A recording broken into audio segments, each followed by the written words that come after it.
first thing we're going to do is talk about the jewellery wire.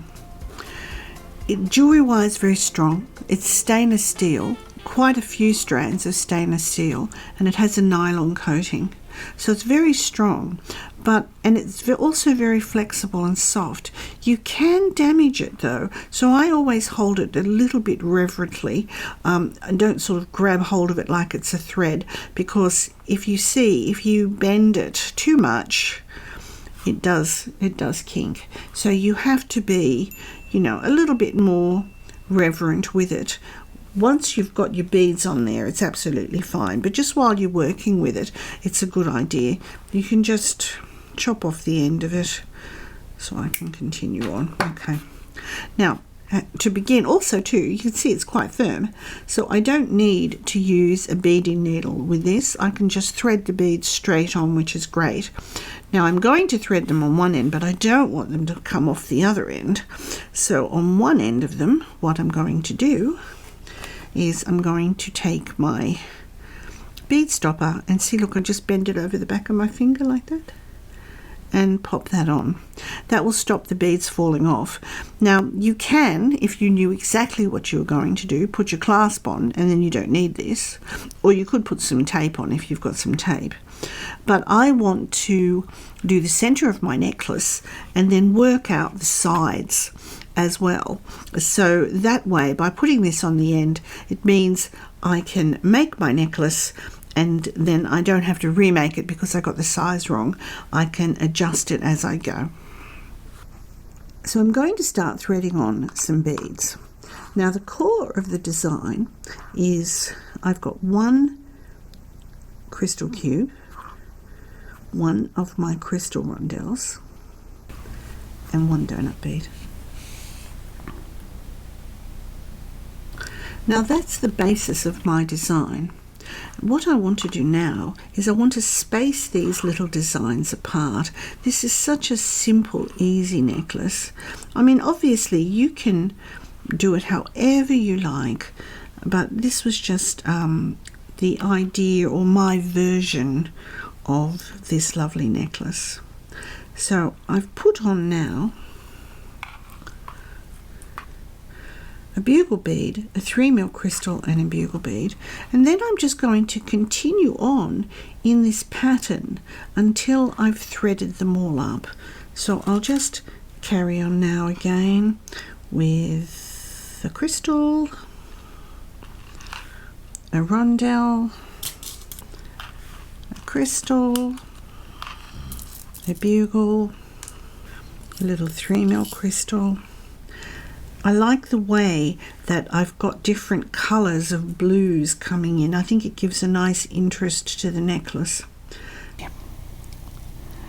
Now I'll just continue making these same repetitions until I've added about 17 of them. That'll give me about an 18-inch necklace, which is just what I want. Now I've threaded up all of my beads and I've made 17 of these repetitions. You'll notice that it started going this way, and in the middle it went the other way. So I've started with a crystal cube and ended with a crystal cube. You can do it all going one way if you want to, but if you see down here in the middle, it starts going in the opposite direction. It's just because I like things to be a little symmetrical, but you can do it however you like. Now this has given me a necklace so far of about 17.5 inches. So by the time I put on the clasp, it's going to be 18 inches, which is perfect for me. If you'd like it obviously a little shorter, you just do a couple of less repetitions. If you would like it longer, you can do another repetition if you want to, or you can simply do, which I think I'm going to do here, is just bring in a few beads. For example, just another crystal, another bugle, and another crystal at the end, and that just gives me an extra ½ an inch or so. And then that's ready. I can finish that, and that's just around the back of my neck, so that's absolutely fine. So obviously if I'm going to do that, I want to do the same on this side as well. So again, and this is what's great about by putting the bead stopper on and not doing your clasp until the end, you can make sure that the length that you have is perfect for what you want. So you see here the end of my necklace, I've just ended with one small bead. To attach my clasp, I've got my crimp bead and my lobster clasp. I'm going to, just working on one end, I'm going to thread on my crimp bead and then the loop of my lobster clasp. And then I'm just going to let them slide down so that I have a nice bit of space here. I have to bring the end of my wire back through this crimp bead, and I like to also bring it back through the first bead as well. Now see, if I put it up on my finger, it pops up so that then I can easily just thread the wire through both beads. And then I have a large loop here with my clasp attached, and I've got my bead and here's the end of my wire. Now obviously I've got a big gap here, but that doesn't matter at this end. So all I have to do is I can just hold on to this and pull. See, I'm holding the bead in place, and I can just pull on the end this way, bring it up, bring it up, bring it up, bring it up, bring it up smaller, smaller, smaller, until I've got it right up here at the end. Now I need to leave a small loop here for wriggle room. See that? Just enough of a loop so that this can flop about a bit and be loose. I can then bring in my pliers, and in fact to do this I like to lay the bead on the bead mat like this, because then I can hold it in place and it doesn't move. I can then come in with my chain nose pliers, they're the flat ones, and simply come in here and give this a good squeeze. Once I'm squeezing it, I can then pick it up and give it a good squeeze. Now the key here is to pick at it to make sure it doesn't move. Now if this moves, then you must come back in and squash it again, but you can see that's permanently attached. So I can just bring up the bead. Now I've got this short tail, but that doesn't matter. I can trim it down. I can bring in a few more of the beads, and I can go over this tail with those beads if I want to, and even do a couple of beads. It doesn't matter. It's just a bit of extra length. Then finally, when I've had enough, I can just come in with my cutters and just come in nice and close and trim that off. Once I've trimmed that off, then I can just simply slide all of my beads down, all the way down, all the way down, and then I'm ready to begin the other end. To do the other end of the necklace, here's the finished end. I'm just going to make sure that all the beads are all the way down so that I have no gaps, and I'm giving a little bit of a twist so that I have movement. This will give me movement and fluidity to my necklace so that it's not tight. You don't want it rigid. And now I'm ready to place the clasp at the other end. At this point I can take off my bead stopper. I've got lots of leftover wire here. Again, I just push it and it comes straight off, and then again I just bring in one crimp bead and the other side of my clasp. I'll just thread on the crimp bead. It's got quite a large hole, which makes life very easy, and I'll also bring in thread on the closed ring. Now this is a closed ring. You see it's completely soldered, so it's not going to come off at all. I really like these. Okay.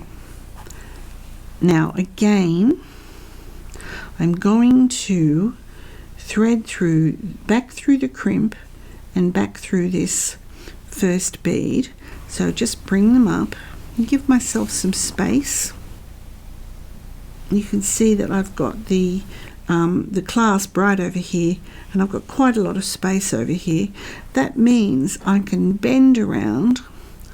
I can put this on my finger, let it pop up, and then I can just pop the end back through both of those beads again. Now, as you can see, I've got quite a lot of gap until I get to the next lot of my beads, and I'll show you how I bring this up. Now you can see I've got a big loop here with the clasp, I've got a gap here, and I've got to bring this all up nice and firmly. I've got all of my beads in position, but what I can do if I want to is I can push them down, hold them in place with my finger. See, this tail is long enough that I can do that, and just make sure that they're all down right to the end and I don't have any gaps. But as I said, by winding them around, I'll keep movement. Now here's where the round nose pliers come in. As I said to you, now you don't need to do it this way. You can, I'll show you both ways actually. You can, now that I've got this tail quite long, I can bring these beads down so that they sit right up towards the end bead. Here's the tail. I can then use this hand and completely cover them so they don't move. Come in with the other hand and pull on the tail till it comes all the way up. But sometimes you get a bit of movement here. So what I like to do is use the round nose pliers, because I can hold here right up close to this end crimp bead. I can pull it down so I make sure that it's not moving. Then, and of course, as I told you before, this doesn't close tight, so my wire can still move because I'm just holding it like this. See, look, the wire's still moving. I'm holding this in place, and I can now just pull up the wire. And here it comes. See that? And keep pulling, and pulling and pulling and pulling and pulling until I have a tiny little loop coming in, and all I have now here is this little gap here. There we go. So you can see I've pulled it up, but I'm in control here. Now what I like to do is now lay it down so that it doesn't move. Now see, I've still got a small loop here which I like to keep, and then I can just come in now with my chain nose pliers. These are the flat ones, and I can just come in and give it a nice little squeeze. Good squeeze like that. Again, check it to see that it doesn't move, and then I can come in here now and I can cut this off, and that's my necklace finished. Now, as I said before, you can finish at this point, but if you would like to cover this with a crimp cover, and we can do that at either end. So there's my two ends, and I've got room to put a crimp cover over if I want to. So I'll just do one to show you how to do it. But as you can see, it's still finished nicely enough that you can leave it at that point.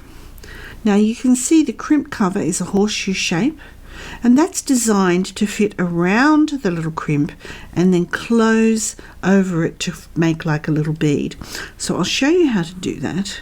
I just pick up the end and I'll just pop this crimp cover over it so that you see there it is sitting inside the little crimp cover, and I'm holding it on my finger and it's not moving. I'll bring in the chain nose pliers and I'm just going to squeeze gently till it closes over. There we go. like that. But you see, it's not quite even yet. So what you do is just literally give it a little tap, little squeeze, just gently, little squeeze, until it's nice and rounded and closed. There. And then what you have is a nice little round bead at the end and a nice professional finish. And then you do the same on the other end, and then you have your lovely finished necklace.